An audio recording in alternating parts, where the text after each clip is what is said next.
Ayan, magandang gabi Central Luzon, magandang gabi Bataan, and of course magandang gabi Bagak. At shout out po muna no doon sa Lamao National High School diyan po sa Limay, Bataan.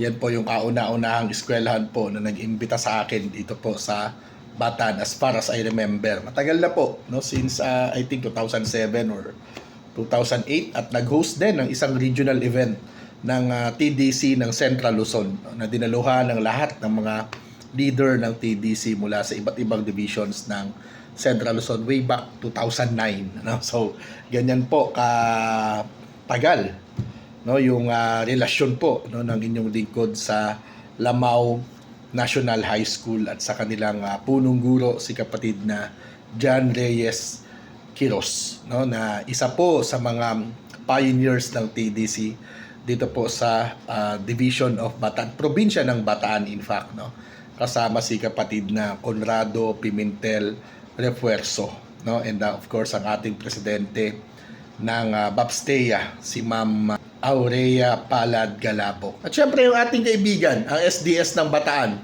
Dr. Carolina Sugpatan Violeta. And syempre, ang SDS po ng Balanga City, Dr. Roland M. Fronda. Ayan ha, puro kompleto yan. Dr. Roland M. Fronda lang, di ko alam yung M eh. Mayroon akong tinanong hindi din siya sure pero mayor daw. Pero hindi ko na sinama no at baka di tumugma. Again po, Lamao National High School. Salamat sa pinadala ninyong daing at tuyo. Thank you, sobrang appreciated po no yan no. So mabuhay at maraming salamat po muli. No? Last year by the way, nandyan din ako sa Lamao National High School. Ganyan po tayo kamahal ng Lamao. At ganyan din po natin kamahal ang Lamao National High School sa Limay, Bataan. Maraming salamat ulit. Thank you. Thank you.